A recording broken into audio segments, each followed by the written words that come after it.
Hello Nerdfightastic, today is International Star Wars Day. May the 4th be with you. Maybe it's because I grew up Catholic, but every time I watch a Star Wars movie and they say, May the Force be with you, I'm always thinking this one's about to be like, and also with you. So last week I completely forgot to give you guys an update about my workouts. Wait a minute, what's that down? Oh, would you look at that? Got a little bit of democracy on my shirt there. I like election days because later people will be like, how did you vote? And I'll always look at them and be like, well, I filled in the little circles. I know that it's not really appropriate for the election, but I really wanted to take a pen and write on my ballot, this vote kills fascists. Thought that would be awesome, but you're not allowed to do that. Actually, I'm not sure. I think as long as I didn't interfere with the bubbles, then I could probably write whatever I wanted to on it. Hey, listen, do you want to hear about an exciting coinkydink? That's a fun way to say coincidence, if you're 4 years old, like I am. Wait a minute, how did I vote then? This video is strange. Anyways, so I got this book called The Book of Five Rings. It's a book about Japanese sword fighting, because the most intense man I have ever met in my whole life, who I respect a great deal, one time was talking to me and he was just like, you need to read The Book of Five Rings. It's about Japanese sword fighting, but really, it's about life. Yeah, he moved closer to me as he said that. It was so weird. Anyways, so I'm reading it, and of course it's written in Japanese, so it's translated. However, I think the translator did a pretty good job. And in the book's introduction, which I find fascinating, right here, toward the end, it says, I cannot talk today. Normally I would cut that part out, but I'm going to leave it in because I don't feel like editing, so in your face, me. It says, with heaven and canon for mirrors, I take up the brush and begin to write at 4 a.m. on the night of the 10th day of the 10th month, 1643. The reason that I read that to you is that it's fascinating because at about 4 a.m., oh, I don't know, 300 and some years later, on the 10th day of the 10th month, I was born. Isn't that just insane? To see someone on my birthday, which by the way is from now on and forevermore known as Scottoberfest, write a fantastic and amazing book that people have been reading for hundreds of years on my birthday? What a great birthday present. You are awesome, Miyamoto Mushi. I said that wrong, but I don't care. Because I'm an American and we're insensitive to other people's cultures.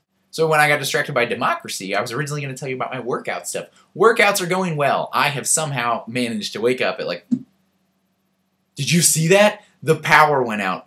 That was awesome.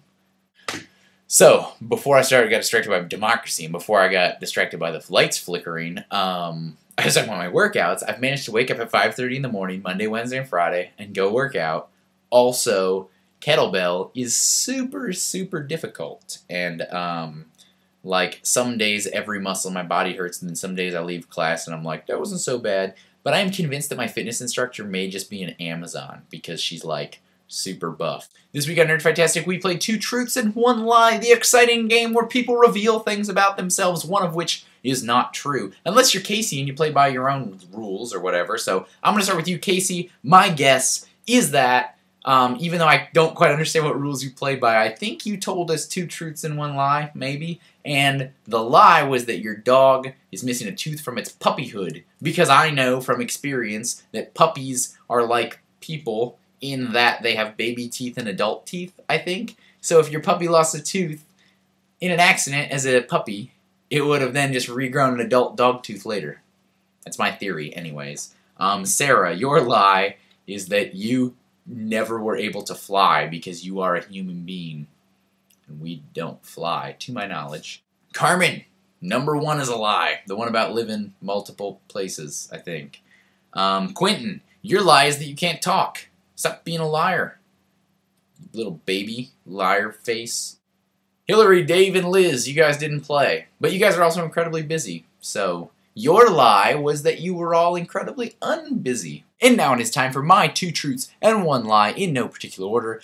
Begin, ready, go. Number 1, in college I studied abroad in the Deutschland. Number 2, I was once 7 feet away from Pope John Paul II. And number 3, in high school, as a part of my AP Physics class, me and some people from that class competed in the TEAMS test, which is tests of engineering, aptitude, and mathematical skill, and we placed first in our region because we're all kind of nerds like that. That's me pushing up my glasses, because I'm kind of a nerd anyways. So, go ahead and guess, and I'll tell you the answer next week, because I'm that awesome. Speaking of next week, that's when you're going to see me next. Until then, you can't see me.